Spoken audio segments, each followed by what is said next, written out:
اور جس طرح ہم سمجھتے تھے نا کہ before Islam the might is right, اسی طرح آج آفٹر اسلام بھی یہ صورتحال ہمارے سامنے موجود ہے۔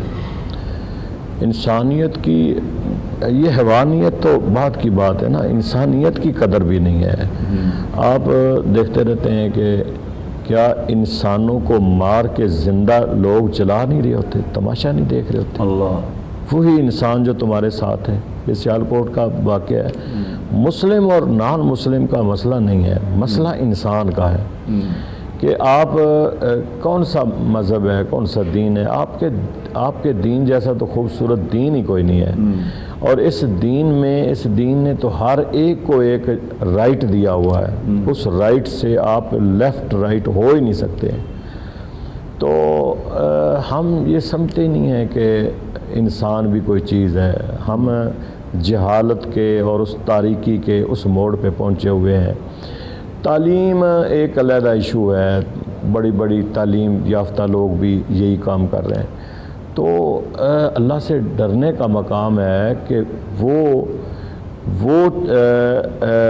جانور کہ جس کا آپ شہد کھانا چاہتے ہیں، جس کے شہد کو اللہ کے محبوب نے بہت زیادہ پسند فرمایا ہے، اور جس شہد میں اللہ نے شفا رکھی ہے، قرآن میں ذکر کیا شفا رکھی ہے، جی، اب اسی شہد کو آپ کھانا چاہتے ہیں۔ شہد بنانے والی جو مکھی ہے اس کو آپ جلانا چاہتے ہیں۔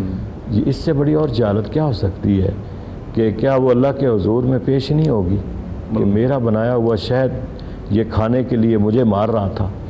تو میں سمجھتا ہوں کہ انسانی اقدار جو ہے نا وہ ٹوٹل ہم کھو چکے ہیں۔ ہمیں جیسے ہم جو انسان ہیں ہمارا ایک مقام ہے، اسی طرح حیوانات کا بھی مقام ہے۔ ایک جانور تھا چھوٹا سا، غالباً وہ چونٹی تھی یا چھپکلی تھی، وہ ایک دریا سے یا اپنا ایک کنویں سے نیچے جاتی تھی، اوپر جاتی تھی، گر جاتی۔ میں پڑھ رہا تھا کہ موسیٰ علیہ السلام نے پوچھا کہ مالک اس کو بنانے کا فائدہ کیا ہے، کیوں بنایا اس کو؟ تو مالک نے آگے سے فرمایا کہ موسیٰ یہی وہ پوچھ رہی ہے کہ موسیٰ علیہ السلام کو بنانے کا کیا فائدہ ہے؟ تو موسیٰ علیہ السلام جیسے آپ کے بنانے میں نے حکمت رکھی ہے، ان تمام چیزوں کو بنانے میں میں نے حکمت رکھی ہے۔ اور دوسری بات یہ ہے کہ یہ تمام چیزوں کے ذریعے اللہ تعالیٰ ہمیں کوئی نہ کوئی چیز خوراک دیتا ہے، جس طرح یہ شہد ہم کھا رہے ہیں، اسی طرح کئی ایسے جانور ہیں جن کے ذریعے ہماری خوراک کا وہ ذریعہ بھی بن جاتے ہیں۔ ہم گوشت کھاتے ہیں، ہم دودھ پیتے ہیں، ہم گھی کا استعمال کرتے ہیں، بے شمار چیزیں ہم ان کا استعمال کرتے ہیں، لیکن کچھ چیزیں ہمارے حلال کے لیے کھانے کے لیے اللہ نے وہ مقرر بھی کیے۔ تو میں یہ سمجھتا ہوں کہ ہمیں کچھ انسانیت کا درس ہونا چاہیے کہ ہم پہلے انسان ہیں، بعد میں مسلمان ہیں۔ صحیح۔ مسلمان پر تو زیادہ یہ چیزیں جو ہیں وہ لاگو ہو جاتی ہیں، زیادہ ذمہ داری جو ہے ہو جاتی ہے، زیادہ مسلمان تو بہت زیادہ رسپانسیبل ہو جاتا ہے کہ میں ایک چیز کے ایون کہ بعض دفعہ جا رہے ہوتے ہیں نا یہ چونٹیاں چھوٹی چھوٹی کیڑے مکوڑے زمین پہ پھر رہے ہوتے ہیں، تو آپ بلیو کریں کہ لوگ ایسے اوپر سے گزرتے ہیں جیسے ان کی کوئی حیثیت ہی نہیں ہے، لیکن ڈر لگتا ہے کہ مالک پاؤں ایسے کئی دفعہ ایسا ہوتا ہے کہ یہ انگلیوں کے ذریعے میں وہاں سے گزرتا ہوں، دیکھ کے کہ اتنی جگہ وہاں تھوڑا سا پاؤں رکھوں اور میں گزر جاؤں، کہ مالک کہیں ان کو مارنے سے بھی کہیں ہم نہ پکڑے جائیں۔ ڈر تو خوف تو انسان کو اتنا اندر ہونا چاہیے کہ ہر ایک چیز سے بچیں، کہ یہ اگر ایک کتیا کے بچے کو ایک عورت بچانے کی وجہ سے اللہ اسے معاف کر سکتا ہے، اسے بخش سکتا ہے، تو ہمیں ان چیزوں کا خیال کرنا چاہیے۔ مفتی صاحب قبلہ ارشاد فرمائیے گا کہ لشکر سلیمان کی خبر قرآن فرماتا ہے، چینٹی جو ہے وہ بات کر رہی ہے اپنی ہم نواؤں سے، اپنے خاندان والوں سے کہ ہٹ جاؤ بھائی لشکر سلیمان آ رہا ہے، تو کیا یہ جو شہد کی مکھیاں جلی ہیں، جل جل کے نیچے گری ہیں، انہوں نے نہیں فریاد کی ہوگی؟ بسم اللہ الرحمن الرحیم، والصلاة والسلام علیکہ یا رسول اللہ، وعلی آلک واصحابک یا سیدی یا حبیب اللہ۔ بنیادی چیز تو یہ ہے کہ اسلام ایک آفاقی دین ہے، اس میں معاشی اور معاشرتی دینی اقدار، رہن سہن، ہر چیز کا ذکر اللہ تعالیٰ اور اللہ کے پیارے محبوب کریم صلی اللہ علیہ وسلم نے بیان فرمایا۔ صحیح۔ جہاں پیارے آقا کریم صلی اللہ علیہ وآلہ وسلم نے انسانوں کے حقوق کا ذکر فرمایا ہے، وہاں میرے آقا کریم نے حیوانات کے حقوق کا بھی ذکر فرمایا، جیسا کہ حدیث مبارکہ میں آتا ہے کہ جانور کو داغنے سے منع کیا گیا۔ اور اسی طرح حضرت عبداللہ ابن مسعود رضی اللہ تعالیٰ عنہ سے حدیث مروی ہے کہ پیارے آقا کریم صلی اللہ علیہ وآلہ وسلم راستے میں تھے، سفر میں تھے، تو ایک چڑیا آ کے لشکر کے اوپر گشت کرنے لگی، گھومنے لگی۔ تو میرے آقا کریم صلی اللہ علیہ وآلہ وسلم نے پوچھا صحابہ کرام سے کہ صحابہ، میں دیکھتا ہوں کہ یہ کسی کی ماں ہے اور یہ پریشان ہے، اس کا بچہ اس سے بچھڑ گیا ہے۔ صحیح۔ تو صحابہ کرام نے اقرار کیا کہ ہاں، ہم نے اس کے گھونسلے سے اس کے بچے کو اٹھایا تھا۔ میرے آقا کریم نے فوراً حکم فرمایا کہ اس کے بچے کو دوبارہ اس کے گھونسلے میں رکھا جائے۔ تو یہ پورا مکمل دین ہمیں جہاں انسانوں کے حقوق بتاتا ہے، وہاں حیوانات کے حقوق بھی بتاتا ہے۔ اور جس طرح کہ آپ نے ذکر کیا کہ یہ شہد کی مکھی کا ذکر تو قرآن میں ہے، قرآن میں اللہ تعالیٰ نے فرمایا وَأَوْحَى رَبُّكَ إِلَى النَّحْلِ أَنِ اتَّخِذِي مِنَ الْجِبَالِ بُيُوتًا وَمِنَ الشَّجَرِ وَمِمَّا يَعْرِشُونَ ثُمَّ كُلِي مِن كُلِّ ثَمَرَاتٍ فَاسْلُكِي سُبُلَ رَبِّكَ ذُلُلًا۔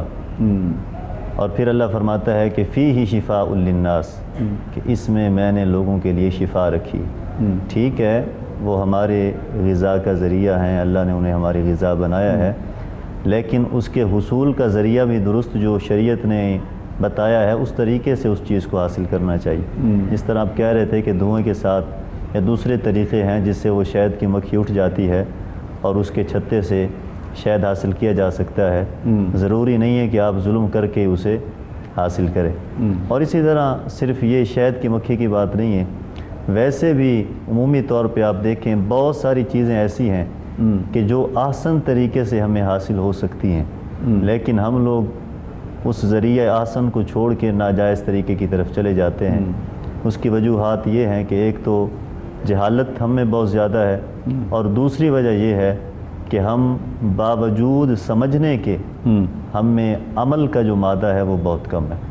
ہم لوگ صرف سطحی طور پہ، جس طرح آپ بھی اکثر ذکر کرتے ہیں کہ سطحی مسلمان رہ گئے کہ ایک کان سے سنا دوسرے کان سے بات کو نکال دیا، نہیں جاتے۔ ہاں جی، اس کی گہرائی میں جاتے نہیں ہیں، بات کو سمجھتے نہیں ہیں۔ بس اللہ تعالیٰ کی بارگاہ میں دعا یہی ہے کہ اللہ تعالیٰ ہمیں کائنات کی ہر چیز سے پیار کی توفیق عطا۔ اچھا، ایک اور بات وہ بعد میں کر رہے تھے، کہنے لگے جی میں تو میرے دل میں کوئی، اللہ معاف کرے، مجھے یہ میرے دل میں خیال نہیں تھا کہ میں اس کو آگ کو تیز کروں اور یہ جل جائے۔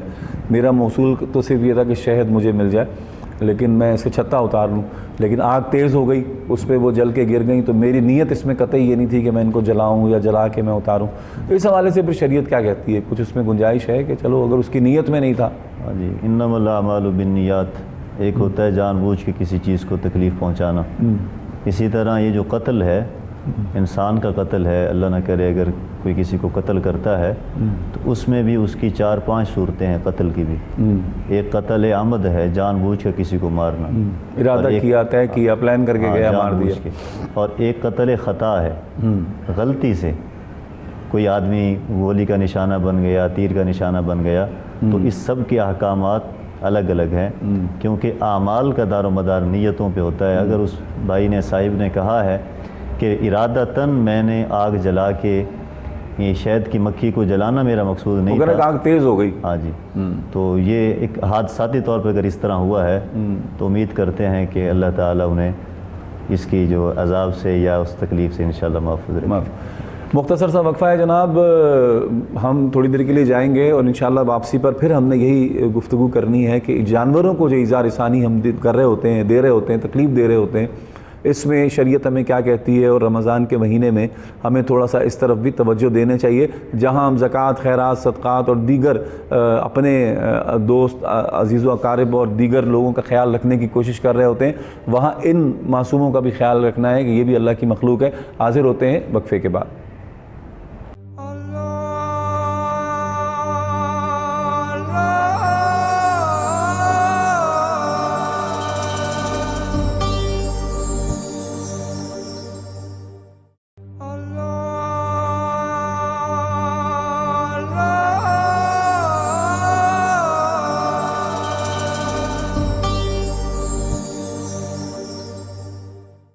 خوش آمدید ناظرین محترم، پروگرام استخارہ اور استخارہ میں تشریف فرما ہے میرے ساتھ حضرت پیر حفیظ اللہ سہروردی صاحب اور حضرت علامہ مفتی سید شیراز سیفی صاحب، اور جناب ہم گفتگو کر رہے ہیں آج جو ہماری زندگی میں اللہ رب ذوالجلال کی جو دیگر مخلوق ہے، خاص طور پہ حیوانوں کے حوالے سے کتے، بلی اور دیگر جو ہمارے اطراف و اکناف میں جانور ہیں، ان پر رحم کے معاملے پر ہم نے تھوڑی سی بات کرنے کی کوشش کی ہے۔ آخری حضور میں چاہتا ہوں کہ اس ٹاپک کو ہم کمپلیٹ کرتے ہوئے تھوڑا سا میں چاہ رہا تھا کہ سرکار علیہ السلام رحمۃ للعالمین ہے، حضور کی احادیث میں کہاں کہاں ہمیں حکم ملتا ہے جانوروں پر ظلم کرنے سے بچنے کے لیے؟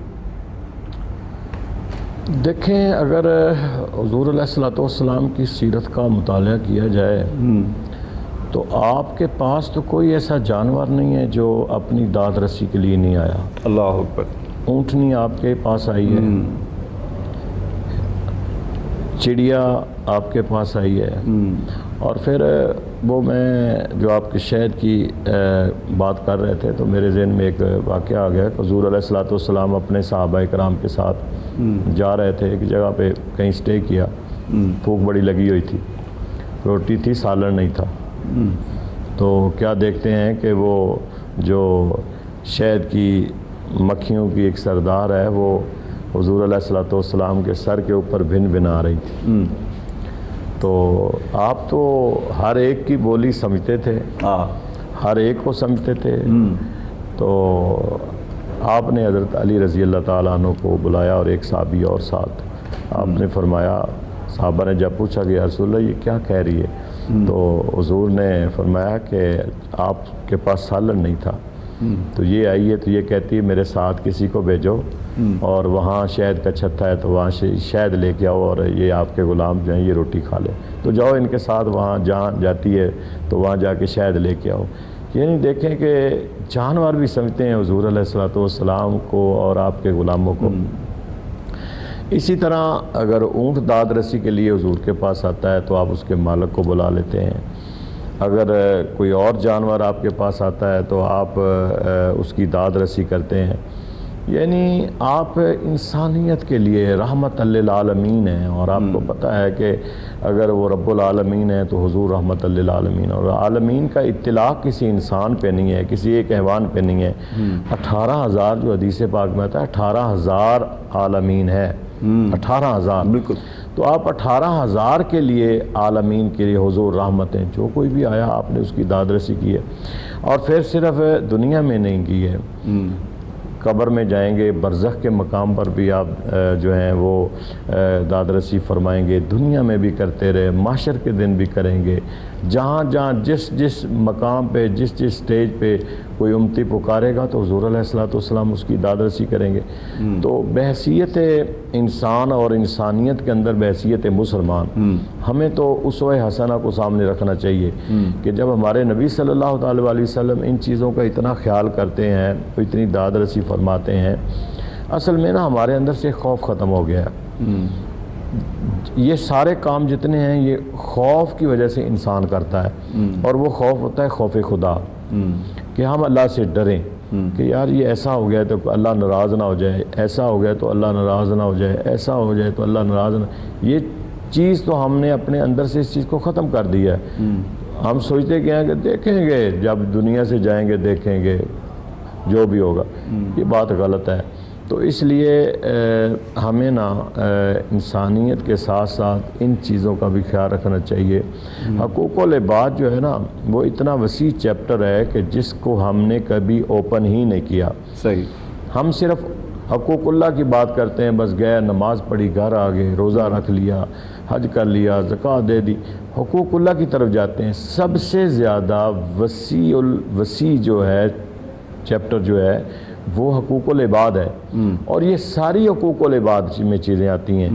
حقوق العباد اگر بندوں کے حقوق ہیں تو باقی چیزوں کے بھی حقوق ہیں۔ صحیح، ہر ایک چیز کا رائٹ ہے، حق ہے کہ آپ اسے دیں۔ اگر اونٹنی اس کا مالک کام زیادہ لیتا ہے، چارہ کم دیتا ہے، تو وہ اگر حضور کے پاس اپنا حق لینے کے لیے آ رہی تھی نا، شکایت لے کے آ رہی تھی کہ یا رسول اللہ کام زیادہ لے رہا ہے، مجھے چارہ کم دے رہا ہے، تو وہ سمجھتی تھی کہ یہاں مجھے اپنا حق ملے گا۔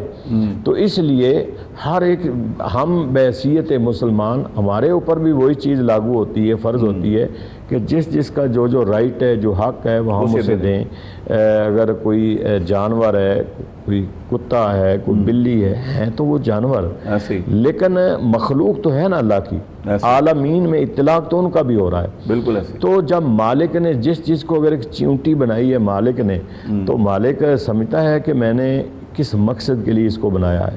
اللہ، ٹھیک ہے نا، نملۃ یا ایھا النمل ادخلوا مساکنکم لا یحطمنکم سلیمان وجنودہ، یعنی وہ سورۃ نمل آپ پڑھ لیں تو وہ سارا اس میں یہ چیزیں دیکھیں نا کہ اللہ کی شان دیکھیں نا حضور کہ اللہ نے اس چینٹی کو اہمیت دینے کے لیے پوری سورت کا نام ہی رکھ دیا۔ دیکھو 3 میل کا فاصلہ ہے، وہی ہو گیا، 3 میل کا فاصلہ ہے، جہاں سلیمان علیہ السلام کا 10 فرسخ 3 میل کے فاصلے پہ سلیمان علیہ السلام کا لشکر آ رہا ہے، اور وہ اپنی چونٹیوں کو کہہ رہی ہے کہ اپنے اپنے بلوں میں چلیاں جاؤ، کہیں وہ لشکر جو ہے وہ تمہیں رونتا ہوا نہ گزر جائے۔ اللہ، اور 3 میل کے فاصلے پر اللہ کے نبی اس کی آواز کو سن رہے ہیں، چونٹی چونٹیوں کو کہہ رہی ہے، چونٹی کی آواز کو اللہ کے نبی سن رہے ہیں، اور سن کے فتبسم ضاحکا من قولہا، آپ مسکرا رہے ہیں۔ تو اگر علماء فرماتے ہیں کہ چونٹیوں کی یہیں پھر فقہاء اور علماء کہ 3 میل کے فاصلے پر چونٹی کی آواز کو سلیمان علیہ السلام سن کے مسکراتے ہیں۔ تو چونٹی کی آواز سن کے مجھے لگتا ہے کالر بھی آ گیا، ہم جب شامل کرتے ہیں تو ہمارے نبی بھی ہمارا سلام سن۔ کیا بات ہے، ایک کالر کو شامل کرتے ہیں۔ السلام علیکم۔ السلام علیکم جی۔ السلام علیکم جی وعلیکم السلام سر، کیسے کیا حال ہے آپ کے؟ السلام علیکم۔ جی وعلیکم السلام سر، کیا حال چال ہے آپ کے؟ ٹھیک ہے جی اللہ کا شکر ہے جناب، کون اور کہاں سے بات کر رہے ہیں؟ سر قمر افضل میرا نام ہے، لاہور سے بات کر رہا ہوں میں۔ جناب کیا پوچھنا چاہیں گے؟ سر مجھے یہ مسئلہ ہے کہ کچھ تقریباً 4-5 سال سے میرڈ لائف گزار رہا ہوں، لیکن ابھی تک وہ اولاد کے حصول میں کوئی کامیابی نہیں ملی، اس سلسلے میں کوئی پوچھنا تھا۔ اچھا، اولاد کے لیے پریشان ہے؟ جی ٹھیک ہے، چلے بالکل بتاتے ہیں آپ، بالکل بتاتے ہیں۔ مفتی صاحب قبلہ اولاد کے لیے پریشان ہے، ذرا بتا دیجئے، پھر اس پر مزید کلام کریں گے انشاءاللہ پیر صاحب سے۔ اولاد کے لیے پریشانی ہے، لاہور سے کالر تھے ہمارے، ایک اولاد نہیں ہوئی، کافی دن ہو گئے، کئی سال گزر گئے، تو کیا وظیفہ بتائیں گے آپ؟ صحیح۔ فَقُلْتُ اسْتَغْفِرُوا رَبَّكُمْ إِنَّهُ كَانَ غَفَّارًا يُرْسِلِ السَّمَاءَ عَلَيْكُمْ مِدْرَارًا وَيُمْدِدْكُمْ بِأَمْوَالٍ وَبَنِينَ وَيَجْعَلْ لَكُمْ جَنَّاتٍ وَيَجْعَلْ لَكُمْ أَنْهَارًا۔ تو یہاں پہ اموال کا ذکر بھی ہے اور بنین بیٹوں کا ذکر بھی ہے، صحیح، لیکن وظیفہ ایک ہے کہ کثرت سے استغفار کرے۔ سب سے پہلے جب بندہ کثرت سے استغفار کرتا ہے، اس کے بعد پھر انشاءاللہ اللہ تعالیٰ مہربانی کرتا ہے، اللہ کی ذات متوجہ ہو جاتی ہے۔ ہمارے کچھ کام ایسے ہوتے ہیں جس کی وجہ سے ہماری اولاد میں اور ہمارے مال اور اسباب کی آمدنی میں یہ مسائل پیدا ہوتے ہیں، اس کی وجہ ہماری اپنی ذات ہوتی ہے۔ تو وہ یہ جو مسائل پیدا ہوتے ہیں وہ رکاوٹیں کیسے حل ہوں گی؟ استغفار کی وجہ سے۔ جب ہم اللہ کی بارگاہ میں استغفار کثرت سے کریں گے تو اللہ کی رحمت متوجہ ہو جائے گی۔ جب اللہ کی رحمت متوجہ ہوگی، اللہ کی ذات خوش ہوگی، پھر وہ مال بھی دے گا، پھر وہ بیٹے بھی دے گا، پھر اولاد بھی دے گا، سب کچھ عطا کرے گا۔ تو استغفار کی کثرت کے ساتھ اور کوئی خاص تسبیح اس حوالے سے پڑھنے کے لیے؟ اس سے بڑی تسبیح شاید اور کوئی نہیں ہے استغفار سے، کیونکہ یہ قرآنی وظیفہ ہے۔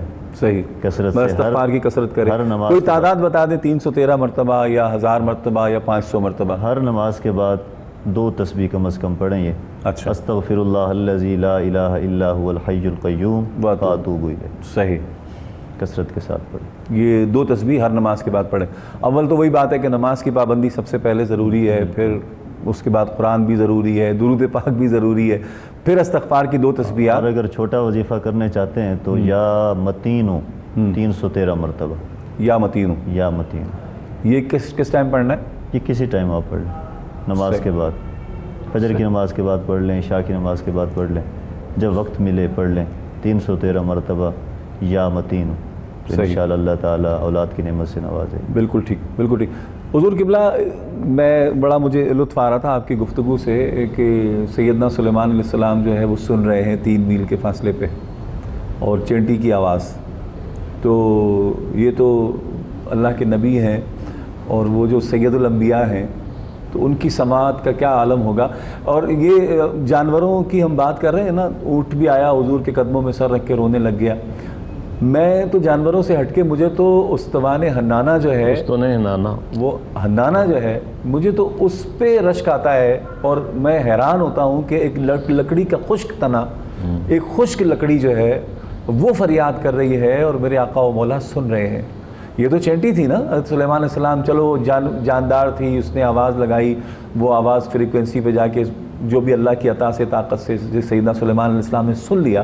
لیکن یہاں حضور سید عالم کا یہ حال ہے کہ وہ یہ شان ہے کہ خشک لکڑی کا تنا ہے، اور وہ فریاد کر رہا ہے، حضور سماعت کر رہے ہیں. صحابہ سے کہہ رہے ہیں لے کر آؤ اس کو. کیا فرماتے ہیں؟ دیکھیں، اس میں تو کوئی شک ہی نہیں ہے کہ چونٹی سب سے چھوٹا جانور ہے، سب سے چھوٹا، اور اس کی آواز کو سلیمان علیہ السلام 3 میل کے فاصلے پر سن کے مسکرا رہے ہیں. فتبسم ضاحکا من قولہا، آپ مسکرا رہے ہیں. اور اللہ کے نبی جو ہیں وہ تو کوئی بھی ہے، یہ نہیں ہے کہ آپ دنیا میں ہیں یا دنیا سے جا چکے ہیں. آپ کا آنا بھی ہمارے لیے، یہ حضور کا فرمان ہے کہ آنا بھی آپ کا ہمارے لیے بہتر ہے، جانا بھی ہمارے لیے بہتر ہے. تو دیکھیں نا کہ جانور کوئی بھی، پہاڑوں پہ جاتے ہیں تو پہاڑ سلام کرتے ہیں،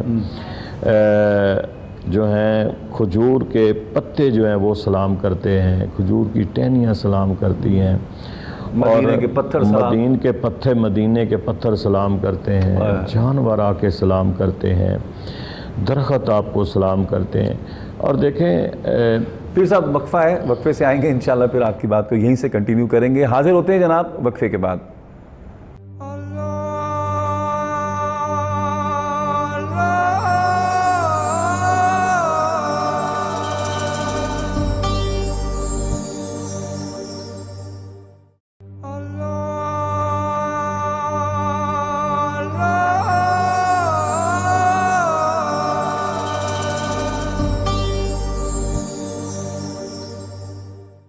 خوش آمدید ناظرین محترم. پروگرام استخارہ آپ ملاحظہ کر رہے ہیں. اختتامی لمحات کی طرف ہم جا رہے ہیں. زندگی کی کسی بھی مشکل میں آپ گرفتار ہوں، پریشانی میں گرفتار ہوں، تو ہمیں کال کیجئے اور ہمارے پروگرام میں شامل ہو جائیے. ٹی وی کی اسکرین پر ہمارا نمبر آ رہا ہے، آپ ہمیں کال کیجئے. جی قبلہ پیر صاحب، آپ بڑی خوبصورت گفتگو فرما رہے تھے، اور خاص طور پہ ہم نے استوان حنانہ کا ذکر کیا تھا آخر میں. تو میرے آقا و مولا حضور سید عالم کی شفقت کا تو یہ عالم ہے. دیکھیں، بخاری شریف کی ایک حدیث ہے کہ یہ جو ہم اکثر قبرستان جاتے ہیں اور ہم پھول لے کے جاتے ہیں، تو ایک ایک طریقہ ہمارے نبی صلی اللہ تعالیٰ علیہ وسلم نے ہمیں بتایا، اور پھر اس کی عظمت کو بھی بتایا. تو بخاری شریف کی حدیث ہے کہ حضور علیہ الصلوۃ والسلام قبرستان سے گزر رہے تھے تو 2 قبروں کو عذاب ہو رہا تھا. تو آپ وہاں رکے، آپ نے کھجور کی ایک ٹہنی کو توڑا، اس کے 2 حصے کیے، ایک حصہ ایک قبر پہ رکھ دیا، ایک دوسری قبر پہ رکھ دیا. اب صحابہ کرام ساتھ ہوتے تھے، وہ ہر ایک عمل کے بارے میں پوچھتے تھے، اور وہ ہمارا فائدہ ہو رہا ہوتا تھا. ہر گرہ کو کھولنے کے لیے وہ سوال کرتے تھے. تو صحابہ کرام نے عرض کیا حضور کہ آپ نے یہ عمل کیوں کیا ہے؟ تو حضور نے فرمایا کہ یہ دونوں قبر والے جو ہیں ان کو عذاب ہو رہا تھا. اب کتنے کریم آقا ہیں کہ اگر باہر ہوں تو اندر والوں کا پتہ ہے، اندر ہوں تو باہر والوں کا پتہ ہے. یعنی حضور کو تو سب کا پتہ ہے. اللہ حضور تو جانتے ہیں، کیونکہ آپ رحمت للعالمین بھی ہیں، امام الانبیاء بھی ہیں، امام المرسلین بھی ہیں. تو حضور نے فرمایا کہ یہ ٹہنیاں جب تک ہری رہیں گی یہ اللہ کی تسبیح بیان کرتی رہیں گی، سبح للہ ما فی السماوات و ما فی الارض، تو یہ تسبیح پڑھتی رہے گی، اللہ ان کے عذاب میں تخفیف فرما دے گا، یہ گناہ کبیرہ کی وجہ سے عذاب میں مبتلا ہے، یہ بھی بتا دیا۔ صحیح۔ تو اس سے پتہ چلتا ہے کہ کریم آقا علیہ الصلوۃ والسلام نے نا ہر ایک چیز کو سامنے رکھا ہے، ہر عمل کو سامنے رکھا ہے، کوئی ایسا نہیں ہے۔ اسی لیے تو قرآن پاک میں آیا نا وَأَمَّا السَّائِلَ فَلَا تَنْهَرْ، کوئی بھی سائل حضور کی بارگاہ میں آیا ہے وہ خالی تو نہیں گیا۔ حضور کے گھرانے کے پاس اگر کوئی سائل آ جائے تو وہ واپس نہیں جاتا، تو حضور کی بارگاہ تو بڑی عظیم بارگاہ ہے۔ پرندے آئے ہیں، چرند آئے ہیں، حیوانات آئے ہیں، نباتات آئے ہیں، کوئی بھی حضور کی بارگاہ میں آیا، کسی نے اپنا ماجرا دکھڑا سنایا، اپنا سوال کیا، حضور علیہ الصلوۃ والسلام نے فوری طور پہ اس کے سوال کا جواب دیا، اس کا مسئلہ حل فرمایا۔ کوئی بھی آیا ہے تو وہ دیکھیں نا کہ پتھر ہے، پہاڑ جو ہے پتھر کا ہے، وہ بھی حضور سے محبت کرتا ہے۔ حضور مکے میں جہاں جہاں جا رہے ہیں، مدینے میں جہاں جہاں جا رہے ہیں، شجر و حجر و سنگ ریزے کہتے ہیں الصلاۃ والسلام علیک یا رسول، اے اللہ کے نبی سلام ہو آپ پر، سلامتی ہو آپ پر۔